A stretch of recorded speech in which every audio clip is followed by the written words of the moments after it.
हरे कृष्ण। आप सभी का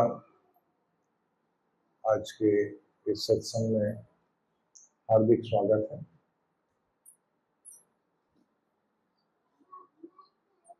आज का विषय सिंह गुरु, लायन गुरु यह है। इसका कारण यह है कि पिछले जो सप्ताह गया उसमें सोमवार को, पिछले गए सोमवार को श्रील भक्ति सिद्धांत सरस्वती ठाकुर प्रभुपाद, जो कि श्रील प्रभुपाद के गुरु, गौड़ीय मठ के संस्थापक, इनका तिरोभाव का दिन था। हम जो आज यहाँ बैठे हैं सब लोग किसी न किसी भक्त के कारण है, किसी ने हमें बुलाया है, किसी ने जबरदस्ती लेके आए हैं। हर प्रकार से हम लोग जुड़ गए। हमारा बहुत बड़ा सौभाग्य है कि महाप्रभु के इस आंदोलन से हम जुड़ गए, भक्ति के आंदोलन से। आज जो बातें बिल्कुल साधारण लगती है, हमारे सोशल मीडिया इन्फ्लुएंसर में इस्कॉन के बहुत लोग हैं, सारे संसार को प्रभावित कर रहे हैं। ऐसे फिलॉसफी बोलते कि लोग बिल्कुल अवाक रह जाते हैं, क्या बोलते हैं। लेकिन इनका सबका उगम जो है उसका प्रभुपाद है। प्रभुपाद ने जिस प्रकार से, जैसे श्री गौरांग को भी बता रहे थे कि वेदांत क्या है। मेरे स्कूल में भी गीता ही पढ़ाई जाती थी। गीता का एक मराठी अनुवाद है जो पूज्य विनोबा भावे जी ने की था, उसको गीता ही कहते हैं। हम पढ़ते थे, रटते थे, कुछ पता नहीं चलता क्यों कह रहे, क्या कह रहे, कुछ पता नहीं चलता। अभी भी किसी को हम गीता देंगे तो ऐसा खोलेगा तो बोलेगा क्या है ये। परंतु जिस प्रकार से श्रील प्रभुपाद ने गीता को, वेदों के ज्ञान को हमारे सामने रखा, जिस आसानी से, जो अत्यंत गुह्य बात है, राजगुह्यम राज विद्या, सबसे गुह्य बात है, उसको इतना सरल करके दिया कि जिसका हृदय सरल है वो गुह्य बात तुरंत समझ सकता है। और इसके कारण, इसके पीछे कई आचार्य हैं। जैसे श्री चैतन्य महाप्रभु साक्षात भगवान श्री कृष्ण चैतन्य राधा कृष्ण राही छन्न अवतार, जिनका वेदों में, अथर्व वेद में, महाभारत में, भगवत पुराण में अनेक प्रकार से उल्लेख है। लेकिन क्योंकि वो छन्न अवतार है, छुपे हुए हैं, वो कभी स्वयं बोलेंगे नहीं कि मैं अवतार हूं, वो बोलेंगे मैं भक्त हूं। वे जब आए तो उन्होंने भी जो वेदांत था, जो गुह्य बात थी, बिल्कुल साधारण लोगों तक पहुंचाई। 500 वर्ष पहले तो बहुत कास्ट सिस्टम बहुत जोरदार था। ब्राह्मणेतर इतर कोई भी व्यक्ति वेदों का अध्ययन नहीं कर सकता, महामंत्र नहीं ले सकते। वेदों के मंत्रों का उच्चारण उन्होंने अपने तक सीमित रखा। लेकिन महाप्रभु ने शास्त्रों का ही मर्म लोगों को बताया, और जो पात्र हो अपात्र हो, किसी को भी, सबको ये दान दे दिया। वो ज्ञान महाप्रभु के बाद छड़ गोस्वामी हुए, उसके बाद श्रीनिवास आचार्य, नरोत्तम दास ठाकुर, श्यामानंद पंडित, उनके शिष्य रसिकानंद, यहां तक चला। बाद में लुप्त हो गया। बीच में 300 वर्ष ऐसे गए कि चैतन्य महाप्रभु का जो ओरिजिनल संदेश है वो लोगों को पता ही नहीं था। महाप्रभु का नाम लेकर कई लोग भिक्षा मांगने के लिए निकल पड़ते थे। उस समय वैष्णव मतलब भिक्षुक, उसको कुछ काम धंधा करने को नहीं आता है, पेट भरने के लिए भिक्षा मांग रहा है। 12 प्रकार के अपसंप्रदाय हो गए, 12 प्रकार का जो भक्ति विनोद ठाकुर ने उसका लिस्ट किया है। परंतु वो परंपरा चलती रहती। एक एक भक्त, विश्वनाथ चक्रवर्ती ठाकुर, बलदेव विद्याभूषण, उसके बाद जगन्नाथ दास बाबा जी महाराज, और जगन्नाथ दास बाबा जी महाराज को सीधे भक्त विनोद ठाकुर। तो परंपरा चलती रही लेकिन लुप्त हो गई।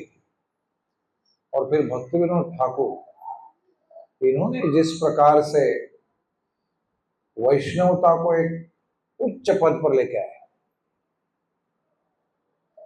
अनेक डिबेट्स किए, अनेक ग्रंथ लिखे, 100 के ऊपर तो ग्रंथ लिखे। ऐसे भक्ति विनोद ठाकुर, इनके पुत्र थे श्री भक्तिसिद्धांत सरस्वती, जिनको सभी के लोग आचार्य केसरी कहते थे। आचार्यों में केसरी, केसरी मतलब सिंह, लायन, उसी का अनुवाद है लायन गुरु, सिंह गुरु। ऐसा क्या, सिंह गुरु क्यों बोलते हैं? गरुड़ गुरु क्यों नहीं बोलते हैं? हाथी गुरु क्यों नहीं बोलते? क्यों नहीं बोलते बताइए, कोई गैस? जब सिंह गर्जना करता है तो सारे लोग भयभीत हो जाते हैं, ठंडे हो जाते हैं, कोई उसके सामने आ नहीं सकता। सिंह जब गर्जना करता है तो कोई हिम्मत ही नहीं करता भाई आगे कुछ बोले। ये सिंह का स्वभाव है। और ऐसे भी कहते कि सिंह एक नैष्ठिक ब्रह्मचारी है।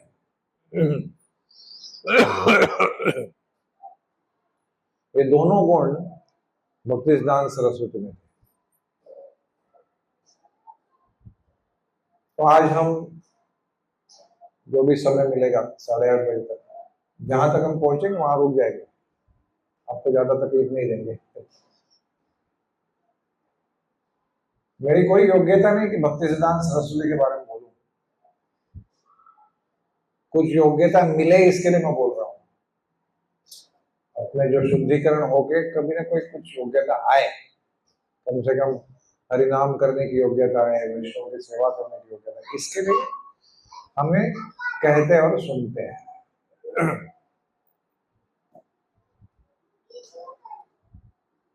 तो चैतन्य महाप्रभु जब रामकेली नाम के गांव में गए, बंगाल में आता है, वहां पर रूप और सनातन गोस्वामी, जो कि उस समय बंगाल के राजा के मिनिस्टर्स थे, सनातन गोस्वामी प्राइम मिनिस्टर और रूप गोस्वामी फाइनेंस मिनिस्टर।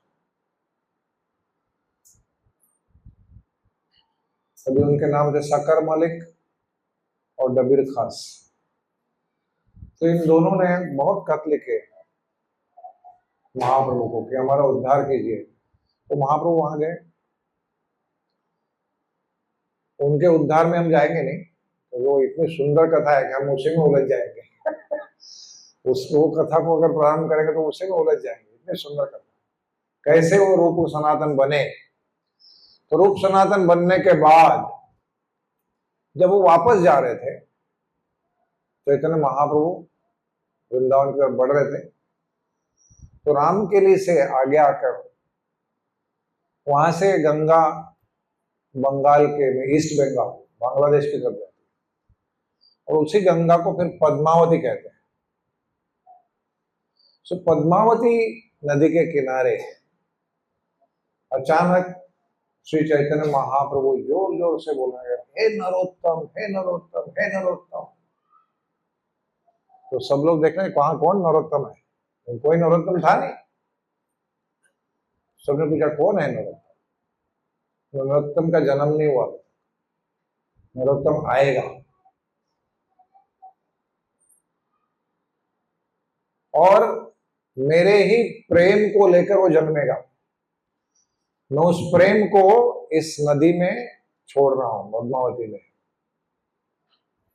जिस दिन नरोत्तम का जन्म होगा, उसके बाद में जब बड़ा होगा, पद्मावती में स्नान करने होगा, उस दिन पद्मावती नदी उसको प्रेम प्रदान करेगी। तो हम जानते हैं आगे की कथा कि नरोत्तम दास ठाकुर, इनके पिता थे कृष्णानंद दत्त और उनके भाई थे संतोष दत्त। तो कृष्णानंद दत्त इन्हीं के अनेक जनरेशंस के बाद, पीढ़ियों के बाद, श्री भक्ति विनोद ठाकुर, जिनका नाम था केदारनाथ दत्त, इनका उसी दत्त परिवार में जन्म हुआ। और कृष्णानंद दत्त राजा थे, मतलब उस समय के जो जमींदार थे, बड़ी बड़ी जमींदार थे, अनेक शहरों के, गांवों के मालिक थे। तो इसी भक्ति विनोद ठाकुर के जो पूर्वज थे, दादा परदादा, इनका नाम था गोविंद शरण दत्त। ये इतने बड़े थे कि उन्होंने एक पूरा शहर बना लिया जिसका नाम था गोविंदपुर, कलकत्ता के बाजू में। तो गोविंदपुर ब्रिटिशों ने आके फिर गोविंदपुर खरीद लिया, उसको जगह दूसरी जगह दी। कालीघाट जो बाजू का गांव था, और एक सनुतुनी करके गांव था, ये तीनों गांवों को मिलकर अभी आज का कलकत्ता है। तो ऐसे बड़े जमींदार, बहुत वेल्दी परिवार से केदारनाथ दत्त, परंतु काल के हिसाब से वो सारा जो धन है वो चला गया, लेकिन एक धन नहीं गया। वो कौन सा था? भक्ति का धन, जो उनकी परंपरा में आया। वही केदारनाथ दत्त भक्ति विनोद ठाकुर बने। और उन्होंने इस प्रकार का कार्य किया, इस प्रकार से चैतन्य महाप्रभु की जो आंदोलन था, इसका प्रसार ऐसे किया कि उस समय उनको एक पदवी दी गई थी, 7वें गोस्वामी। जो 6 गोस्वामी थे, उन्होंने क्या किया? भक्ति पुनर्स्थापित की, पुनः वृंदावन को जागृत किया, वृंदावन के लुप्त स्थलों को फिर से उभारा, मंदिर बांधे, अनेकों प्रकार के ग्रंथ लिखे। यही कार्य भक्ति विनोद ठाकुर ने किया। और उनके 5वें पुत्र थे भक्ति सिद्धांत सरस्वती, जिनका पहले का नाम था विमला प्रसाद दत्त। तो आज हम उनका चरित्र थोड़ा सा पढ़ेंगे।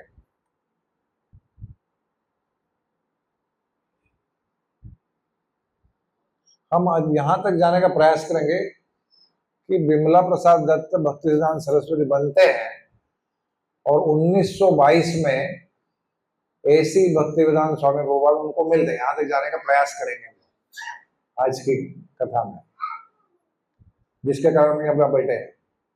प्रभुपाद नहीं होते हम लोग यहाँ नहीं बैठते। तो भक्ति विनोद ठाकुर जब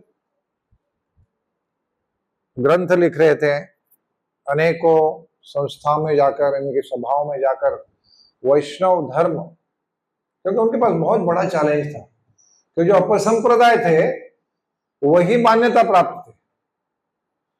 सब लोग उसी में लगे हुए थे कि ये वैष्णवता है, और भक्ति विनोद ठाकुर कुछ और बता रहे थे।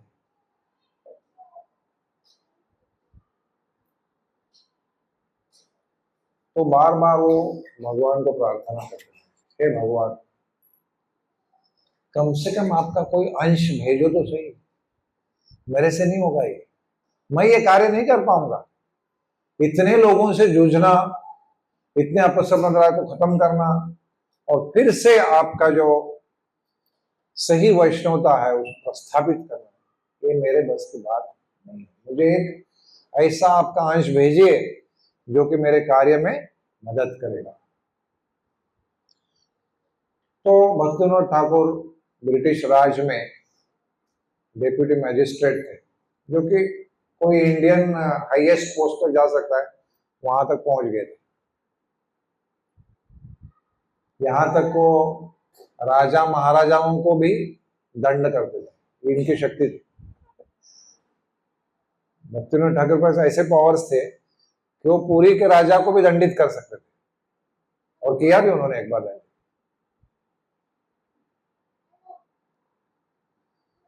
तो भक्ति विनोद ठाकुर जब पुरी में रहते थे, ग्रैंड रोड पर, आज भी ग्रैंड रोड है, वहां पर एक जगह रहते थे। डेली जगन्नाथ से वहां की एक देवी है विमला देवी, उसको प्रार्थना करते वो अंश भेजिए। और फिर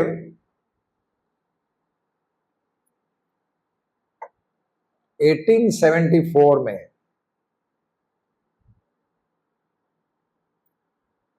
6 फरवरी 1874 माघ कृष्ण पक्ष पंचमी, उस समय दोपहर को 3:20 पर इस बालक का जन्म हुआ।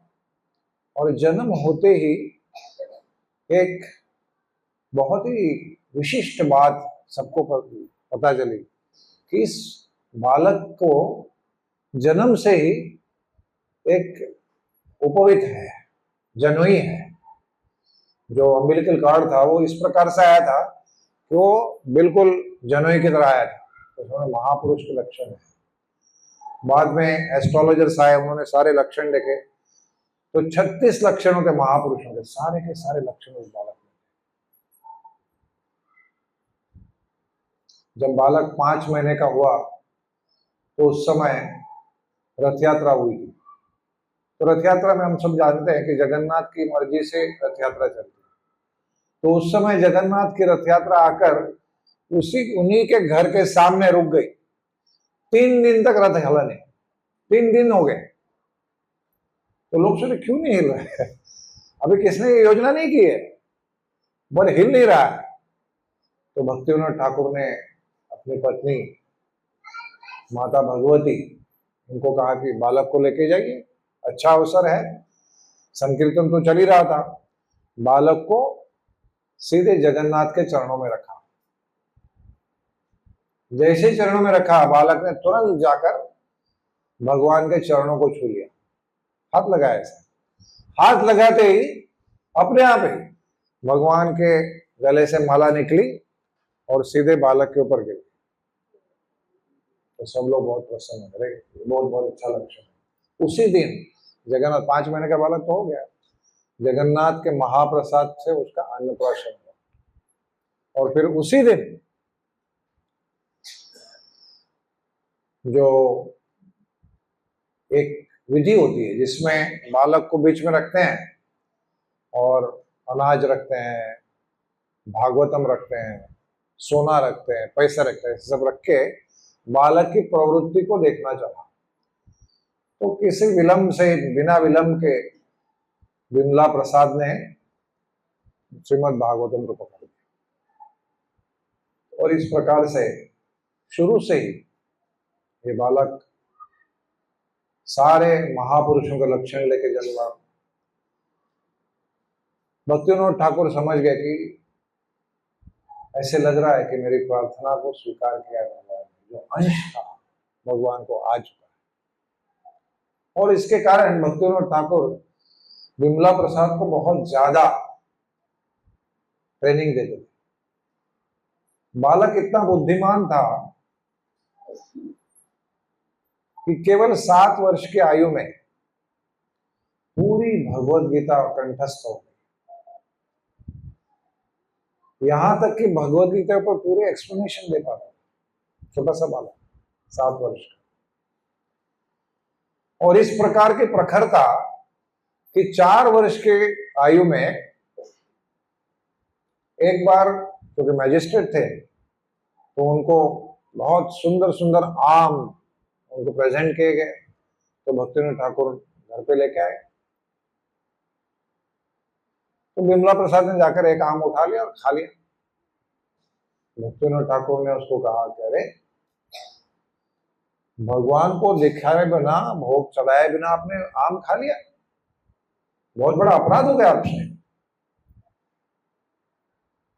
उसी क्षण बालक ने प्रतिज्ञा ली, आज से मैं आम नहीं खाऊंगा, क्योंकि मैंने भगवान को दिए बिना आम खाए। और जीवन भर, पूरे जीवन में जब आचार्य बने तभी भी कई लोग आम ला के देते थे, और भक्ति सिद्धांत सरस्वती केवल एक, मैं अपराधी हूं, मैं आम नहीं खा सकता। ये उनकी प्रखरता है।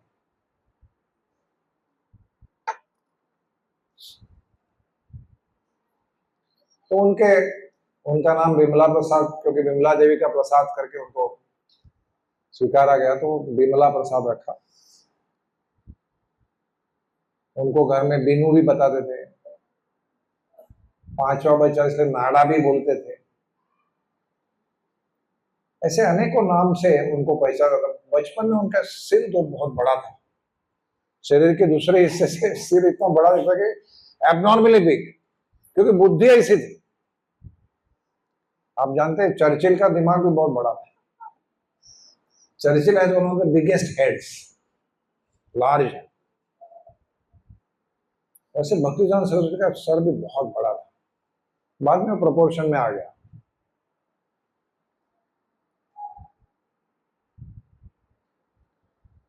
जब स्कूल में जाने लगे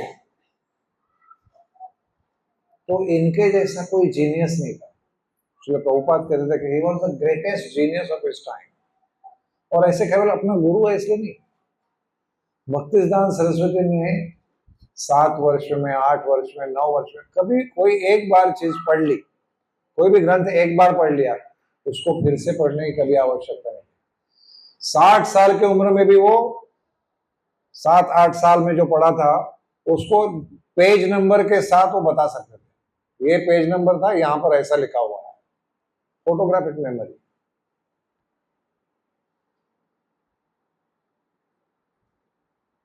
अपनी बाल्यावस्था से ही उनको किसी प्रकार का जो पाखंड था इसमें कोई रुचि नहीं थी, स्पष्ट वक्ता थे। यहां तक बाद में इतने स्पष्ट वक्ता था कि कोई लोगों को बहुत दुख होता था कि क्यों ऐसे बोलते हैं, आप इतना प्रहार क्यों करते हो, थोड़ा सा माइल्ड हो जाओ। लेकिन भक्तिदान सरस्वती कहते थे कि मैं मेरी वाणी बोल ही नहीं रहा हूं, भगवान ने जो बताया वो इसी को मैं रिपीट कर रहा हूं, आपको प्रहार लगा मैं क्या करूं।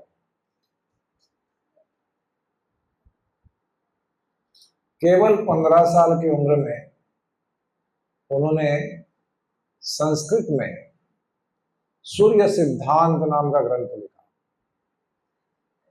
वो ग्रंथ इतना प्रसिद्ध हो गया, इतना पावरफुल था कि जब उस समय बहुत लोगों ने इसके ऊपर, एस्ट्रोनॉमी के ऊपर, ज्योतिष के ऊपर बहुत ग्रंथ लिखे थे, वो सारे ग्रंथ में सर्वश्रेष्ठ ग्रंथ था सूर्य सिद्धांत, केवल 15 साल की उम्र में। तभी वहां के जो आचार्य थे उन्होंने मिलकर इस बालक को, क्योंकि उन्होंने क्या ग्रंथ लिखा था, सूर्य सिद्धांत, तो उसी समय पदवी दे दी, आज से आपका नाम है सिद्धांत सरस्वती। देखो 15 साल की उम्र में, अभी तक वो आचार्य नहीं बने, लेकिन सिद्धांत सरस्वती उसी समय से थे। एक उनके प्रोफेसर थे मिस्टर सी लिटिल नाम के, तो देखते थे कि बालक ज्यादा ध्यान नहीं देता है, क्योंकि उसको सब पता था, वो पहले एक बार पढ़ लिया तो बस, और कुछ जरूरत नहीं है।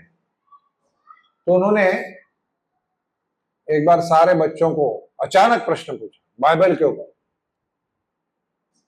तो सब लोग चुप हो गए क्योंकि उनको कुछ आता नहीं। बिमला प्रसाद ने उसको बता दिया कि ऐसे ऐसे लिखा है, लेकिन वहां रुके नहीं। उन्होंने कहा कि बाइबल में जो प्रार्थनाएं हैं ना, मतलब आज की भाषा में घटिया है। वो कहने लगे तुम ये क्या सब है, O Lord give me my daily bread. इसका अर्थ नहीं कि हम लोग उनको बोल रहे कि ऐसे नहीं बोलना चाहिए, कुछ तो बोलना चाहिए। भगवान को कम से कम आप कुछ मांग रहे, कम से कम भगवान के पास मांग रहे, भगवान को एक्नॉलेज नहीं करना है बहुत बड़ा पाप है। यहाँ कम से कम एक्नॉलेजमेंट है कि भगवान आप कुछ दे रहे हो। लेकिन भक्तिदान बिमला प्रसाद ने क्या कहा कि भगवान कोई अपना नौकर नहीं है कि आपने मांगा उसने दे दिया, ये भक्ति नहीं कहा जा सकता। इसको कोई, this is not service to the lord. Service means I don't want anything, but I want to serve. और इस प्रकार से वो सी लिटिल को भी उन्होंने थोड़ी सी लिटिल शिक्षा दे दी।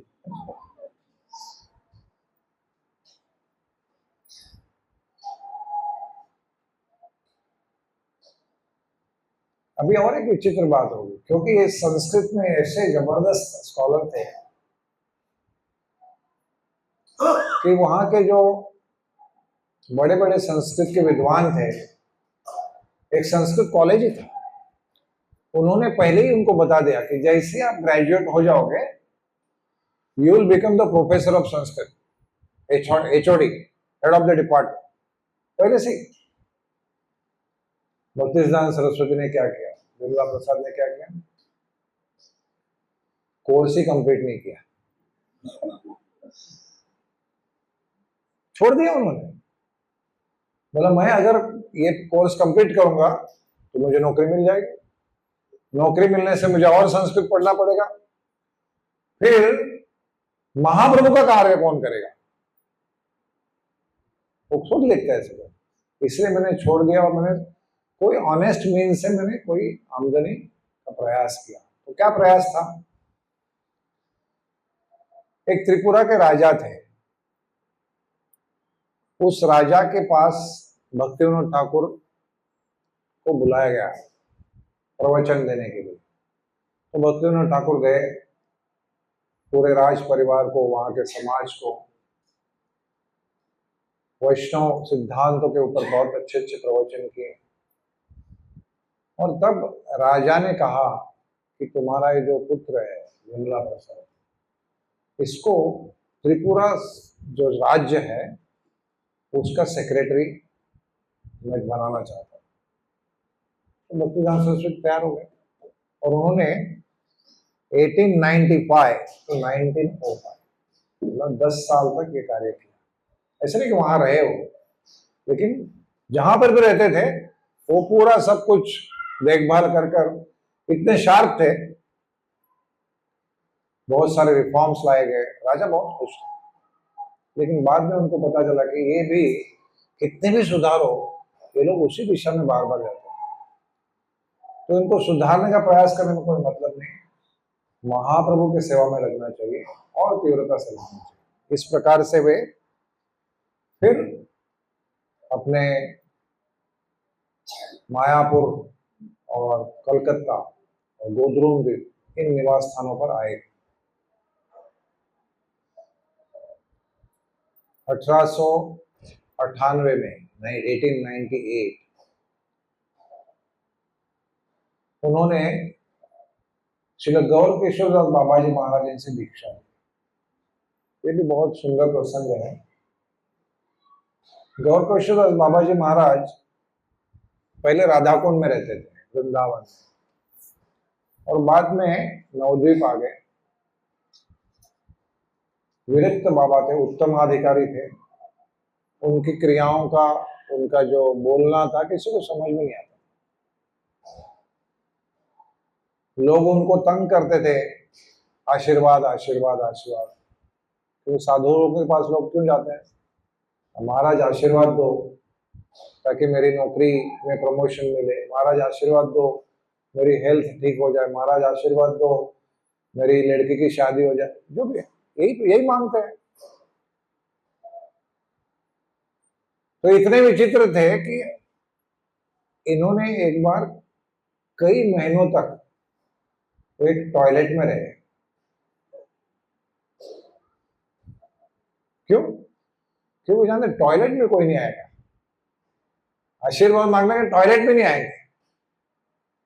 परंतु इस विचित्रता के बाद भी ठाकुर भक्तिविनोद ने अपने लड़के को विमला प्रसाद को कहा कि आपको गुरु की आवश्यकता है। तो उन्होंने कहा आप तो है ही नहीं, मैं आपका गुरु नहीं, आपको बाबा जी महाराज से दीक्षा लेना। तो बाबा जी महाराज के पास पहुंच गए।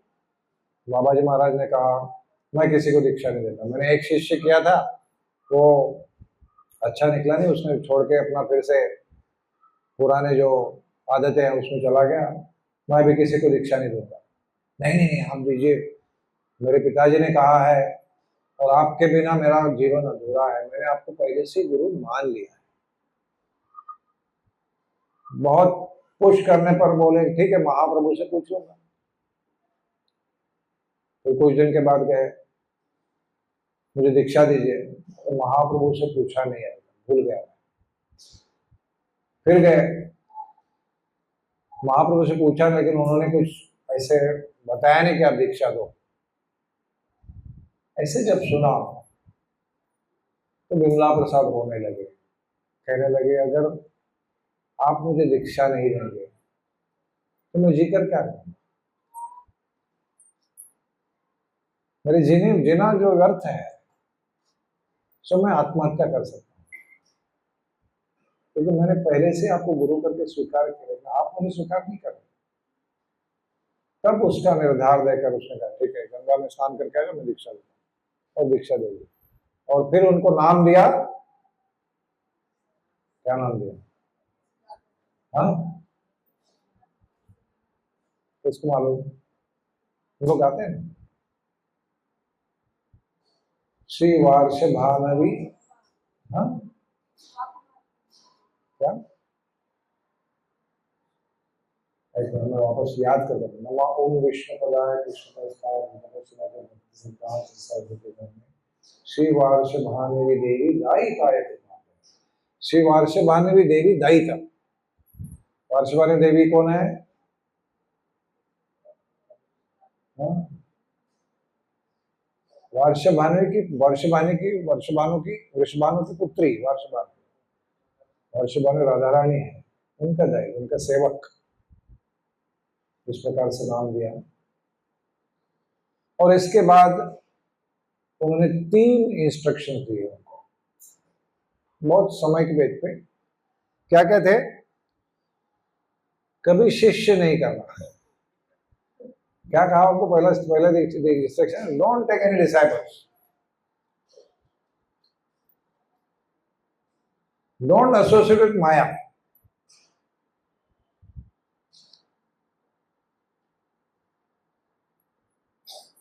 And not to go to world of Maya, मतलब कलकत्ता मत जाओ, यहीं पर रहो। 3 इंस्ट्रक्शन दिए।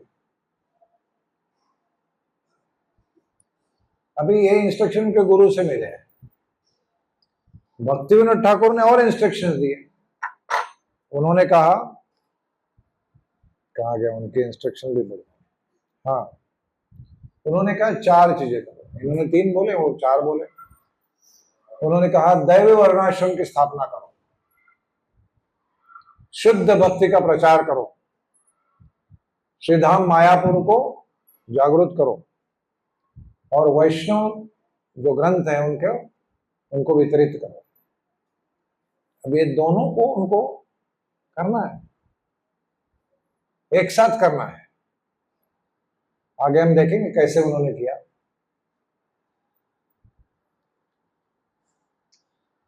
1901 में वो पुरी में आए।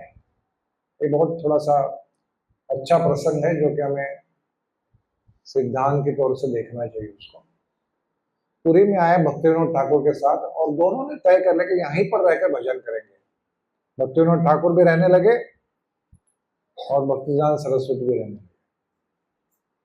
वहां पर एक राधा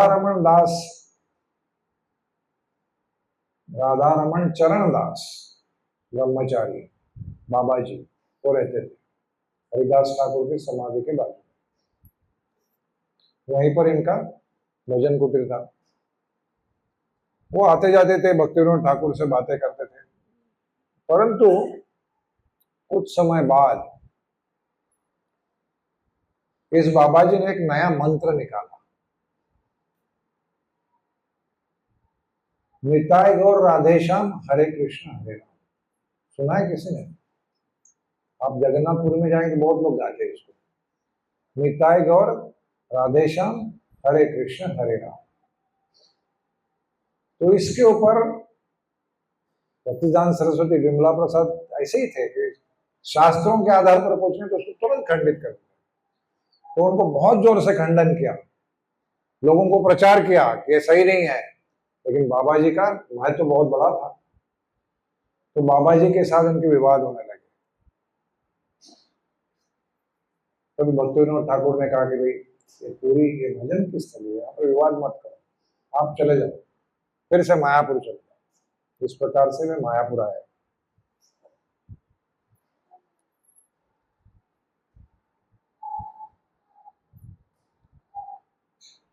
1905 में,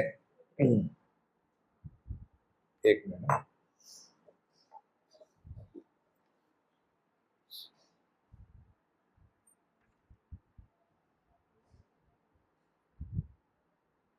1905 में उन्होंने ऐसे तय किया कि मुझे अगर मेरे दोनों गुरुओं का, मेरे पिता भक्तिविनोद ठाकुर और गौर किशोर बाबा जी, इनके दोनों के इंस्ट्रक्शन को पूरा करना है तो मुझमें सामर्थ्य चाहिए। मुझमें कोई सामर्थ्य है नहीं, तो इसलिए वो मायापुर चले गए और उन्होंने एक व्रत लिया कि मैं 100 करोड़ भगवान का नाम लूंगा। कितना? 100 करोड़। एक जो माला होती है ना, एक माला, और ऐसे हम लोग 16 माला करते हैं। 16 माला करते तभी हमारे 1728 नाम होते हैं। 64 माला करेंगे, नहीं 192 राउंड्स करेंगे तभी 3 लाख नाम होते हैं। ऐसे करके एक महीने में, नहीं 10 महीने में उनको, एक महीने में 1 करोड़ नाम लेने थे, 100 करोड़ नाम लेने उनको। इस प्रकार से डेली उनकी साधना चलती रही, जैसे हरिदास ठाकुर करते थे। उनको खाने के लिए समय नहीं था, खुद ही पकाते थे, दिन में 1 बार खिचड़ी, और इतना समय कम था कि धूप में जो छत था उसमें से सारी धूप आती थी, धूप में बैठ जाते थे। बारिश में छत को रिपेयर करने का टाइम नहीं तो छाते के नीचे बैठ जाते थे। और सारा संसार जान गया उस समय कि इस प्रकार का जो साधुत्व है, ऐसा आज तक कभी देखा नहीं। इस व्यक्ति की योग्यता कुछ अलग ही है, बहुत प्रसिद्ध हो गया।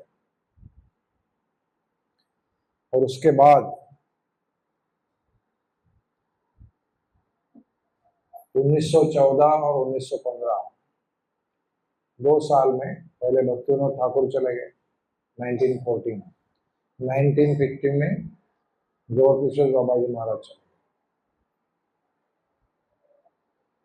बहुत निराश हो गए। भक्तिदान सरस्वती सोचने लगे कि मेरे जो जीवन में एक व्यक्ति था जो मुझे डांटता था। कौन थे वो? गौर किशोर बाबा जी महाराज। वो भी चले गए, मुझे कौन डांटेगा?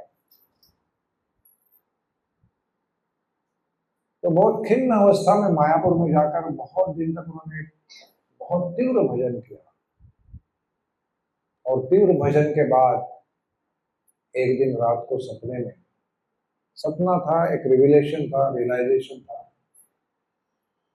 श्री चैतन्य महाप्रभु नित्यानंद प्रभु के साथ, अद्वैताचार्य के साथ, सुभाष ठाकुर, गदाधर पंडित, षड गोस्वामी, अनेक आचार्य, जगन्नाथ दास बाबा जी महाराज, सारे, भक्तिविनोद ठाकुर, गौर किशोर बाबा जी महाराज, नरोत्तम दास ठाकुर, सारे आचार्य साथ में आए।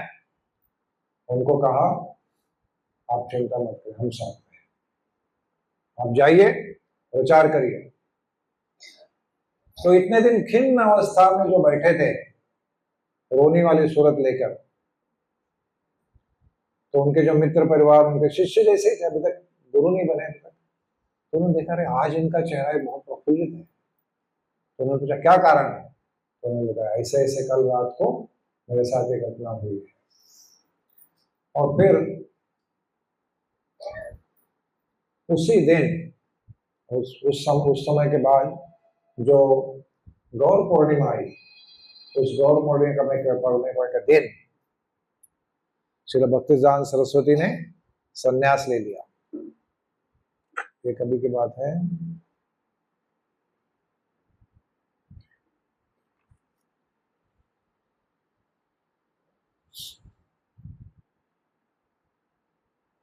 उन्नीस सौ अठारह में गौर पूर्णिमा का दिन उन्होंने संन्यास लिया। और संन्यास लेने तक, अभी तक वो बराबर वस्त्र नहीं पहनते थे, कुछ नहीं, लेकिन संन्यास लेते ही पहले उन्होंने वॉश कपड़े पहन लिए। तो ऐसा विचित्र लगने लगा कि because it was very revolutionary. Calcutta में गए, सबसे महंगा से महंगा ऐसा एक जगह उस समय के हिसाब से उसको रेंट कर लिया। कुछ समय बाद कार ले ली। उस समय पूरे बंगाल में 2 ही कारें थी, एक गवर्नर की, दूसरी भक्तिदान सरस्वती की। क्योंकि वो युक्त वैराग्य जानते थे। वो क्या सोचते कि मैं अगर पेड़ के नीचे बैठकर प्रवचन दूं तो कौन आने वाला है मुझे तो, क्योंकि उस समय कलकत्ता का जो स्थान था पूरे भारत में बहुत बड़ा था। तभी एक कहावत थी ऐसे, जो आज बंगाल सोचता है कल पूरा भारत सोचेगा, ऐसे कहावत थी। Whatever Bengal thinks today India will think tomorrow. क्योंकि आप देखेंगे अभी उस समय के लोग, रामकृष्ण परमहंस, अरविंदो, विवेकानंद, जितने भी आप बोलेंगे, ऑल थिंकर्स, लहरी महाशय, सब लोग, they are all from Bengal. Bengal seat, लेकिन कम्युनिज्म ने उनकी वाट लगा दी, एथीस्ट बना दिया।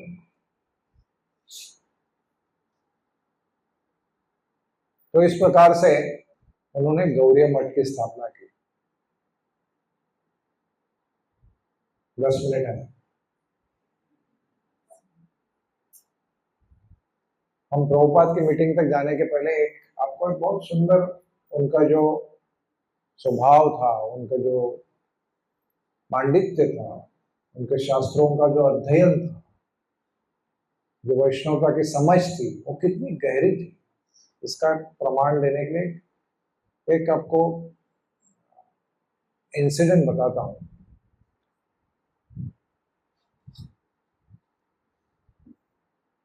दो इंसिडेंट बताता हूं।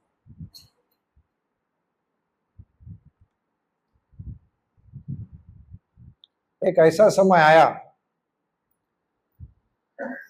कि जब भक्ति विनोद ठाकुर प्रचार करने लगे और भक्तिदान सरस्वती उनका साथ देने लगे, तो अनेकों अपसंप्रदाय के लोग, अनेक उस समय के उच्च लोग, उनको लगने लगा कि हमारी जो सत्ता है समाज के ऊपर वो चली जाएगी। तो एक ब्राह्मणों की सत्ता होती है, जैसे ब्राह्मण कहेंगे वैसा होता है, और यहां पर वैष्णवों की सत्ता बनने लगी। सारे लोग भक्ति विनोद ठाकुर के भजन गाने लगे, उनकी पत्रिका पढ़ने लगे। तो उन्होंने एक बड़ा आयोजन किया जिसमें ब्राह्मण श्रेष्ठ है कि वैष्णव श्रेष्ठ, ऐसा बहुत बड़ा एक सभा मिदनापुर नाम की, जो आज भी है, मिदनापुर नाम की जगह पर हुआ। उस समय भक्ति विनोद ठाकुर को चैलेंज किया गया, आप आइए और सिद्ध करिए आपका जो प्रमाण है। तो भक्ति विनोद ठाकुर का स्वास्थ्य अच्छा नहीं था, तो भक्ति विनोद ठाकुर बहुत त्रस्त थे कि भाई जा नहीं पा रहा हूं। तो जोर जोर से चिल्लाने लगे, कोई तो होगा, मुझे जाना पड़ेगा। तो भक्तिदान सरस्वती ने कहा क्या बात है? उन्होंने कहा ऐसे ऐसे ब्राह्मण और क्षत्रिय इसमें विवाद है, ब्राह्मण और वैष्णव इसमें विवाद है, कौन श्रेष्ठ है? अगर मैं नहीं जाऊंगा तो सब लोग अपने आप समझ जाएंगे कि ब्राह्मण श्रेष्ठ वैष्णव श्रेष्ठ नहीं है।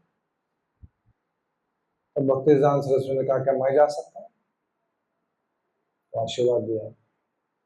भक्तिदान सरस्वती चले गए, सभा में पहुंचे तो सब लोग, अरे भक्ति विनोद ठाकुर नहीं आए, बच्चे को भेज दिया। तो सब लोग हार गए लगता है। फिर भक्तिदान सरस्वती के समय आया बात करने का, तो बात करना शुरू किया।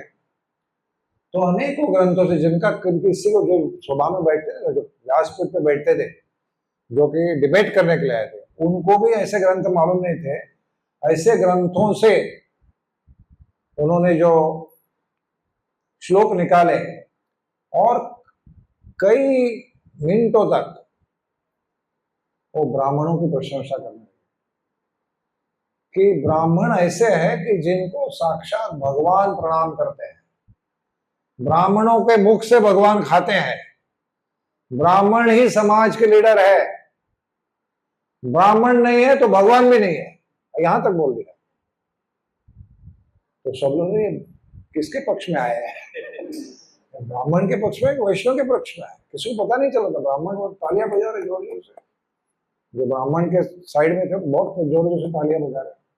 और फिर कहा, इसलिए मैं दावे से कहता हूं कि ब्राह्मणों से श्रेष्ठ और कोई नहीं, परंतु अभी शुरू हो, इनसे भी श्रेष्ठ एक व्यक्ति है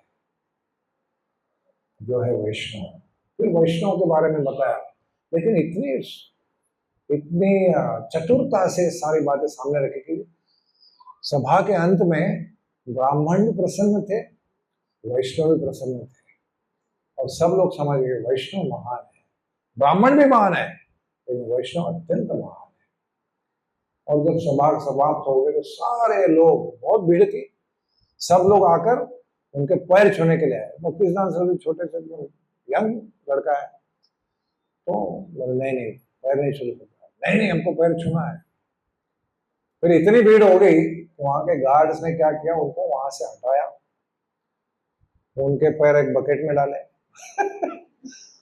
और पैर धोए, उसमें और पानी डाला, और फिर बोला अब ये पानी उनके पैरों का चरण धूलि का पानी है, तो सब लोग छिड़को। फिर पूरी सभा में उस पानी को छिड़काया। उसी प्रकार से एक बार और विवाद आया।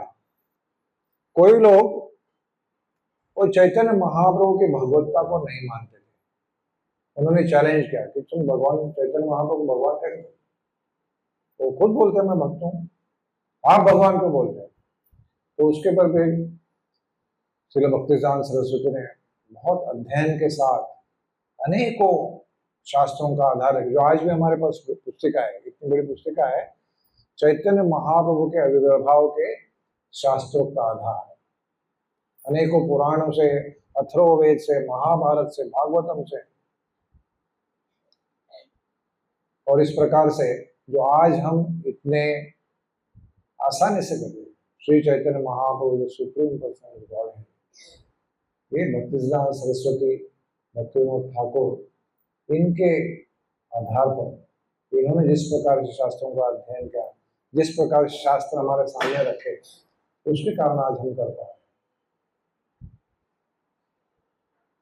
तो कलकत्ता में प्रचार शुरू हो गया, तो उन्होंने पहली प्रॉपर्टी ली गौड़िया मठ की भाड़े से।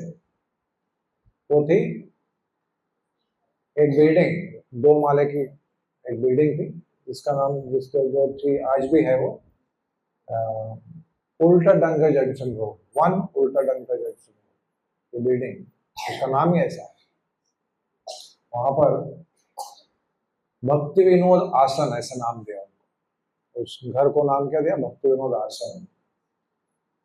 तो भक्ति विनोद आसन में उनके प्रवचन शुरू होने लगे। कलकत्ता के जो बड़े बड़े जमींदार थे, अमीर लोग थे, वो सब आने लगे। ऐसे एक अमीर व्यक्ति था जो कि अभय चरण का दोस्त था, जिसका नाम था नरेंद्र मलिक। तो नरेंद्र मलिक को ऐसी इच्छा थी कि अभय चरण ने इनको देखना चाहिए, क्योंकि नरेंद्र मलिक और उनके जो मित्र थे, उनमें सब में ये एक पक्का था कि अगर अभय चरण ने बोल दिया कि सही है तो वो सही रहता। तो उन्होंने कहा कि अभय जरा ये भी साधु देख लो। नहीं नहीं, साधु से मुझे कुछ लेना देना नहीं है, मैंने बहुत साधु देखे हैं, बचपन से हमारे घर में प्रतिदिन साधु आया करते थे। यहाँ तक कि मैंने ऐसे साधु देखे हैं जो रात को जो नॉर्मल गृहस्थ के साथ जैसे रहते थे, सवेरे उठकर साधु का ड्रेस पहनकर भिक्षा मांगने के लिए जाते थे। ऐसे साधु हमने देखे हैं। साधुओं में मेरा विश्वास ही नहीं है। नहीं नहीं, ये साधु बहुत विद्वान है, मायापुर से आया, आप चलो तो सही। जबरदस्ती उसको खींच कर लेके गए, और भक्ति विनोद आसन उसके दूसरे मंजिल पर टेरेस पर भक्तिसिद्धांत सरस्वती महाराज प्रवचन दे रहे थे। और उस समय दोनों ने प्रवेश किया। दोनों वैष्णव ही थे, तो वैष्णव की परंपरा के अनुसार दंडवत प्रणाम भी किया। और जैसे उठ के ऐसे बैठ रहे हैं, तभी भक्तिसिद्धांत सरस्वती जहाँ व्यासासन में मोड़ी कर बैठते थे, वहां से बोलने लगे, अंग्रेजी में बोले, you are educated young man, you should spread the message of Sri Chaitanya Mahaprabhu all over the world in English language. तो अभय चरण पीछे देखने किसको बोल रहे हैं पीछे कोई था नहीं। No no, I am talking to you. तो प्रभुपाद अभय चरण उस समय वो सोचने लगे, अभी इस साधु को मैं क्या बताऊं, पावरफुल व्यक्ति है। फिर भी उन्होंने एक विचार अपना प्रस्तुत किया, चैलेंज के रूप में ही, लेकिन एक विचार अपना प्रस्तुत किया, क्योंकि उस समय अभय चरण महात्मा गांधी के फॉलोअर थे, तो खादी के वस्त्र पहन गए थे। तो उन्होंने कहा कि ठीक है, आपका कहना सही है कि इसकी ये जो चैतन्य महाप्रभु मूवमेंट को बढ़ाना चाहिए, अंग्रेजी देशों में भी बढ़ाना चाहिए, लेकिन आज भारत इंडिपेंडेंट नेशन है, कौन सुनने वाला है? भारत को पहले स्वतंत्रता चाहिए। और अभय चरण से सारे लोग सहमत थे, जितने बैठे थे, भारत का हर व्यक्ति उनसे सहमत था कि बराबर है। कितने साधु लोग बोलते थे कि ऐसे ही करना चाहिए। भक्ति सिद्धांत सरस्वती अलग थे। जो कृष्ण का भक्त होता है, जिसने कृष्ण का साक्षात्कार किया है, वो अलग बात करता है, क्योंकि वो इधर से बात नहीं करता। सेल्फ रिलाइज सोल्स, आचार्य, ये लोग यहां से बात नहीं करते, यहीं से बात करते। भगवान ही उनको बोलते हैं ऐसे बोलो। भगवान को देख चुके हैं, इसलिए भगवत्ता के हिसाब से बात करते। हमने जो देखा नहीं उसके बारे में हम बोले, हम कभी रिपीट कर सकते। जैसे प्रभुपाद कहते थे अपने शिष्यों को, I can make you talk to Krishna. तो लोगों को विश्वास होगा, आप जाके बोलो, लोग हंसेंगे आपको। तो जब हम देखते हैं और कुछ बोलते हैं, उसका मतलब अलग होता है, और नहीं देख के बोलते वो अलग है। उसी प्रकार से भक्ति सिद्धांत सरस्वती ये देख के इंटेलिजेंस नहीं बोलते, वो कहां से बोलते थे? कृष्ण के माध्यम से। तो उन्होंने अभय चरण को क्या उत्तर दिया? उन्होंने कहा, Krishna consciousness is so urgent, ये कृष्ण भक्ति इतनी अर्जेंट है, ये किसी पॉलिटिकल चेंज के लिए वेट नहीं कर सकती। It cannot wait. जो आज आप सोच रहे हैं कि आप ये ब्रिटिश लोग आपके ऊपर राज कर रहे हैं, कल उठकर आपके लोग राज करेंगे। राज में बदल नहीं आएगा, राज वैसे ही रहेगा, आपके जो मिजरीज है वैसे ही रहेगी। Why to waste your time, right now take it up. Prabhupada Abhay Charan इतने गांधीवादी होते हुए नहीं, ये सत्य लोग है। क्यों? क्योंकि कोई कृष्ण के आधार से बोल रहा है। कृष्ण कैसे देखते हैं? कृष्ण के लिए हिरण्यकशिपु आया, रावण आए, बीच में भी आते रहते हैं, रावण भी आता है, हिरण्यकशिपु भी आते हैं, बहुत सारे असुर आते हैं। ये सब एक पासिंग फेज है। तो भक्ति सिद्धांत सरस्वती ने जो आदेश किया श्रील प्रभुपाद को, यही आदेश के कारण इस्कॉन की स्थापना हुई। प्रभुपाद ने उसी क्षण से उनको अपना गुरु करके स्वीकार किया। 1922 में मिले, 1933 में श्रील प्रभुपाद ने उनसे दीक्षा ग्रहण की, लेकिन 11 साल में भी उनके प्रवचनों को सुनना, उनको मिलना, ये सब चालू था। और फिर अनेक वर्षों तक उनकी जो पहली ऑर्डर थी, preach Chaitanya Mahaprabhu message in English speaking world, यही उनकी आखिरी भी इच्छा थी।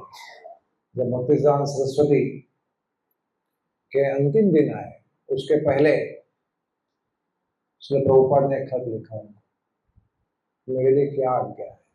फिर से वही आज्ञा, if you get money you print books and preach Mahaprabhu's message in English, same continuous message। और उसी के आधार पर श्री प्रभुपाद ने 40 वर्षों तक भारत में बहुत प्रयास किया, बैक टू गॉड मैगजीन्स लिखे, स्वयं वितरण किए, परंतु उनको किसी प्रकार का यश नहीं आया। इतने वर्षों में एक शिष्य बना, आचार्य प्रभाकर। इंदौर में। तो इसलिए प्रभुपाद ने फिर सोचा कि नहीं, मुझे अंग्रेजी भाषा में, जो प्रभुपाद मेरे गुरु महाराज उन्होंने बताया अंग्रेजी भाषा में, अंग्रेजी देशों में जाके प्रचार, मुझे न्यूयॉर्क जाना चाहिए। और फिर से लंबी कहानी है, लेकिन सारे कष्टों को झेलते हुए, 2 हार्ट अटैक आते हुए भी शिप से श्री प्रभुपाद न्यूयॉर्क पहुंचे, बॉस्टन पहुंचे, बॉस्टन से न्यूयॉर्क पहुंचे। 1 वर्ष तक बहुत प्रयास किया, अनेक सभाओं में, रोटरी क्लब, ये क्लब, वो क्लब, लायंस क्लब, हर जगह जाके बातें करते थे, परंतु कोई सुनने को तैयार नहीं था।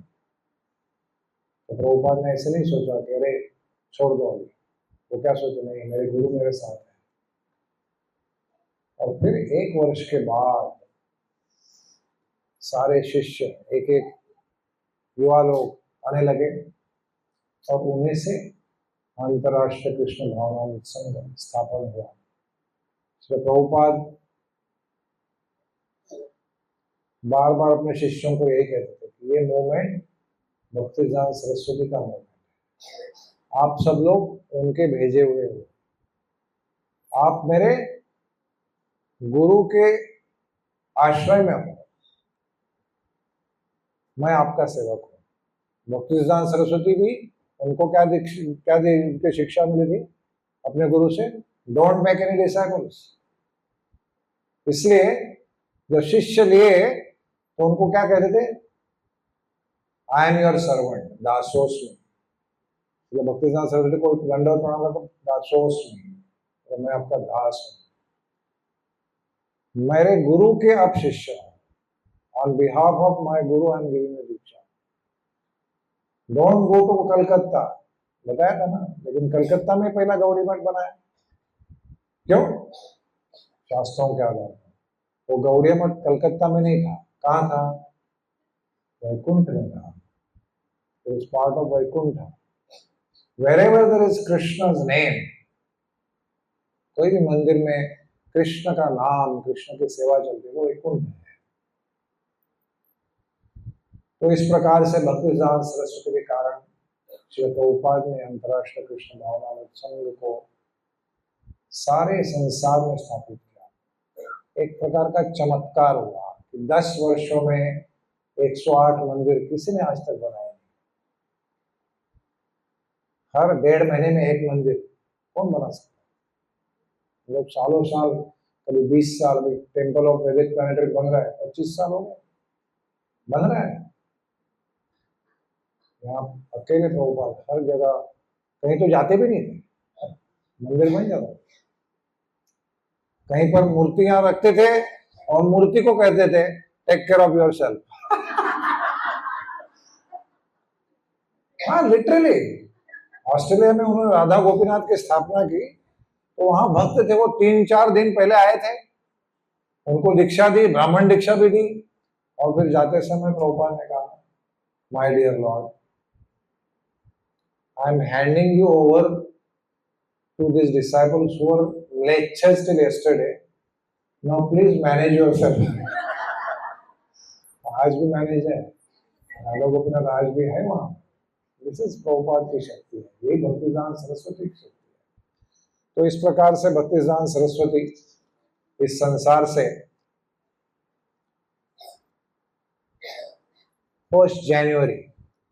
1 जनवरी 1937 5:20 AM left this world at the age of 63।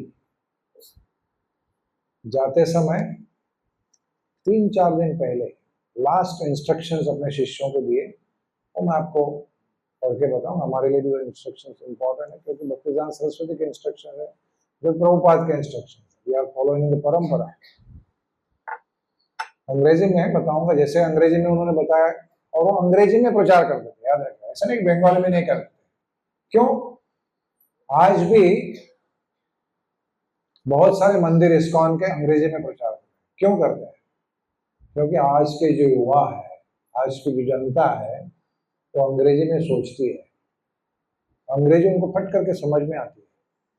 आप हिंदी में बोलने को जाओगे तो उनको लगता है कोई पुराना बात कर रहे हैं, अंग्रेजी में लगता है मॉडर्न लगता है। हाई साइंस वही, लेकिन as soon as you speak in English it has एक डिफरेंट नया नया कलर आ जाता है। तो अंग्रेजी में उन्होंने एक भाषण दिया जिसमें ठीक है 7 इंस्ट्रक्शन मैं क्विकली बताऊंगा, then will stop. First instruction, propagate message of Rup Raghunath with supreme enthusiasm। ऐसे मतलब हाँ करते हैं, गुरु महाराज ने बताया क्या होगा, करना पड़ेगा, ऐसे नहीं, enthusiasm, very supremely enthusiastic। Our ultimate desire is to become the dust of the lotus feet of Rupanugas। Rupanugas and all the devotees who are following the parampara of Rupa Goswami, रूपानुगास के चरणों की धूल बनो, माथे पे मत लगे, चरणों की धूल बनो। That is example.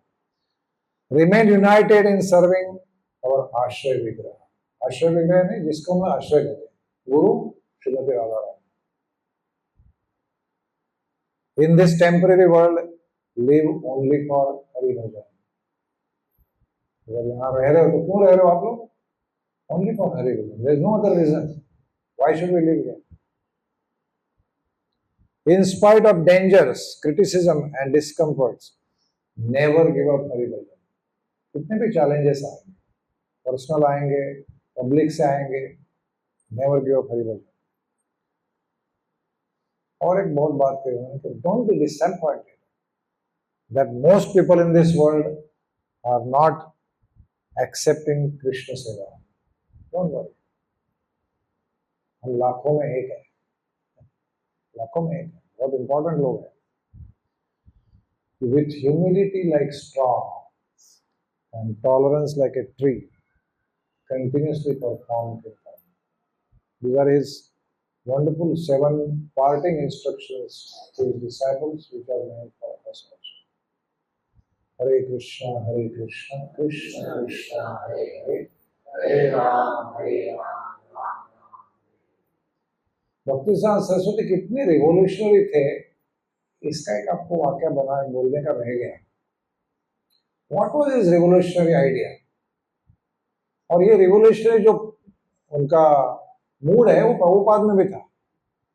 आज तक किसी आचार्य ने रॉक कॉन्सर्ट में जाके हरे कृष्णा नहीं किया था। प्रभुपाद पहले थे, पूरा रॉक कॉन्सर्ट, उसमें जाके प्रभुपाद ने रॉक म्यूजिक के बीच में पूरा हरे कृष्ण महामंत्र का कीर्तन करके लोगों को नचाया। फर्स्ट आचार्य। तो भक्तिदान सरस्वती को भक्तिविनोद ठाकुर ने, आपको भूख लगेगी बहुत ज्यादा, 5 मिनट ही दीजिए, Bhaktidan Saraswati had got instruction from Bhaktivinoda Thakur. क्या थे? डेवलप मायापुर। तो मायापुर उस समय ऐसे था, आप लोगों को पता नहीं होगा अभी, मायापुर को नवद्वीप समझते थे। मतलब नवद्वीप जो गंगा के इस पार है उसको समझते, ये चैतन्य महाप्रभु का जन्म स्थान है। तो भक्तिविनोद ठाकुर ने शास्त्रों के आधार से, उस समय के मैप्स के आधार से ये प्रस्थापित किया कि मायापुर इस समय उस तरफ है, गंगा के पूर्व विभाग में है, और उसका जो सही स्थल है वो उनके गुरु जगन्नाथ बाबाजी महाराज, उनके आदेश से उन्होंने उसको स्थापित किया। परंतु अभी भी कोई लोग मानने को तैयार नहीं, क्योंकि लोगों की, जनता को क्या मालूम था नवद्वीप यहाँ पर है, मायापुर यहाँ पर है, वहां पर महाप्रभु का मंदिर भी बन चुका था। तो अब इस मायापुर में, सही मायापुर में, जिसका मुसलमानों ने उसका नाम मियापुर बना दिया था, क्योंकि मुसलमान बहुत थे वहां पर, मियापुर बन गया था।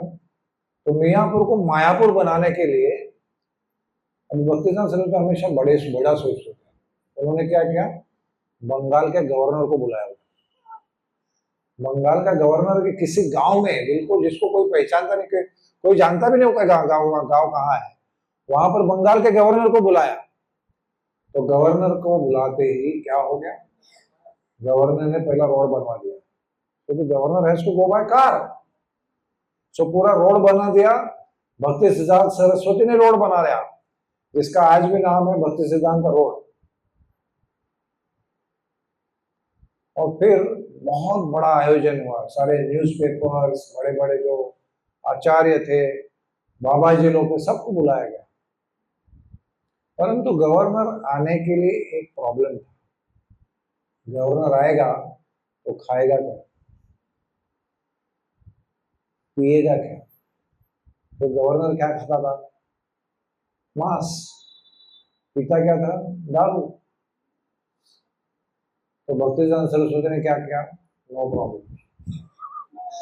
उन्होंने वैष्णवों के लिए एक अलग बहुत बड़ा तंबू पंडाल बना दिया, और एक अलग पंडाल जो केवल गवर्नर और उसके ऑफिसर्स के लिए था, जिसमें दारू भी रखी, चिकन भी रखा, सब रखा।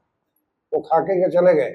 लेकिन कोई अगर उनको क्रिटिसाइज करने को जाएगा कि ऐसे कैसे कर सकते हैं, उस एक एक्ट से मायापुर परमानेंटली एक बड़ा केंद्र बन गया। परमानेंटली इट बिकेम एस्टैब्लिश्ड कि दिस इज मायापुर। और आज आप जाएंगे तो मायापुर कहाँ है? तो गंगा के ईस्ट में जो ओरिजिनल मायापुर, दूसरा हो गया। उनके कई शिष्य लंदन गए, तो लंदन में प्रचार करते समय तो उन्होंने कहा, खत लिखा कि यहाँ तो कोई मांस के बिना कुछ खाता ही नहीं। उन्होंने बहुत प्रयास किया उनको वेजिटेरियन खाना खिलाने का, लेकिन उनको मांस ही पसंद है। तो भक्तिसिद्धांत सरस्वती ने फिर ठीक है, आप मांस को भगवान को ऑफर करके भेजिए। This is only Bhaktisiddhanta Saraswati can say. They never did it, उन्होंने नहीं किया ये। लेकिन यहां तक उनकी सोच थी कि उनको कृष्ण भक्ति देना है, तो जब कृष्ण भक्ति लेंगे, कृष्ण का नाम लेंगे, तो मांस छूट जाएगा। इतना सब होते हुए भी अत्यंत नम्र थे। कोई लोग सोचते कि ये बहुत हमेशा लोगों को मार काट करते थे, लोगों को। उनकी डिबेट में एक बार एक बड़ा विद्वान हार गया, तो इतना हार गया कि वो मूर्छित हो गया सभा में, क्योंकि बहुत विद्वान था, सब लोग उसको जानते। उसका नाम बापूदेव था। वो इतना बड़ा विद्वान था कि उसके सबके सामने जब एक जवान व्यक्ति ने उनका सारे बातों का खंडन किया, तो बेहोश हो गया। ये उनकी स्थिति।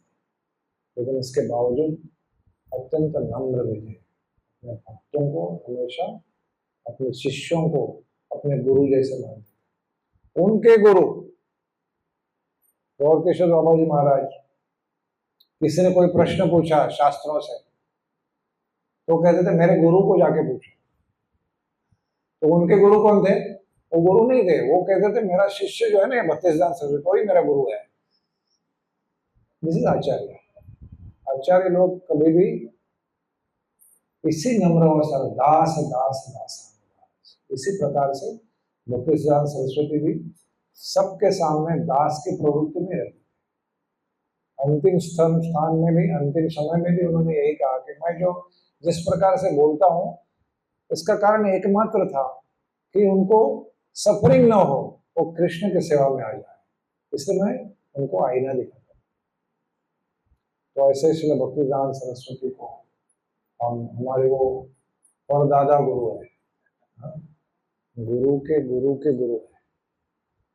तो ऐसे कहते परदादा, दादा, पिता से दादाजी ज्यादा दयालु रहते हैं, कृपावान रहते हैं, और परदादा अत्यंत कृपावान रहते हैं।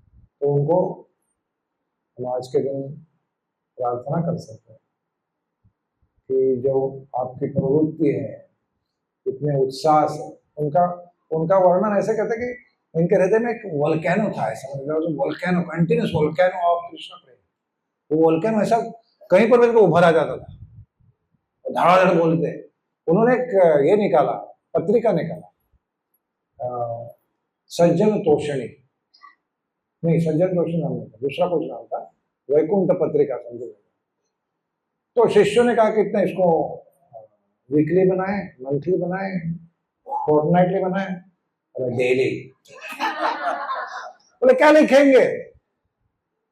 तो भक्तिसिद्धांत सरस्वती ने कहा,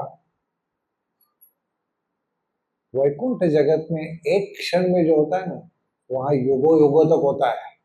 इतना वहां पर एक क्षण की न्यूज इतनी है कि आप क्या मिनटों में, एक एक मिनट में न्यूज़पेपर निकाल सकते हो। ये कौन बोल सकता है? जिसने वैकुंठ देखा है। हम बोलने को जानते क्या होगा? हाँ, हम महीने में एक बार भी नहीं बोल सकते। तो ऐसे भक्तिदान सरस्वती का आश्रय हमें लेना है, उनसे कृपा याचना करना है कि हमारी भक्ति में भी एक थोड़ा सा वोल्केनो नहीं, कम से कम एक छोटा सा स्पार्क आ जाए और हमें हरिनाम में, रूपानुगाम के आश्रय में निष्ठा उत्पन्न हो जाए। हरे कृष्णा कृष्णा कृष्णा हरे हरे, हरे राम हरे राम। आप सभी मुझे क्षमा कीजिए क्योंकि मैंने आपको बहुत समय तक रोक के रखा है। Thank you very much. Hare Krishna.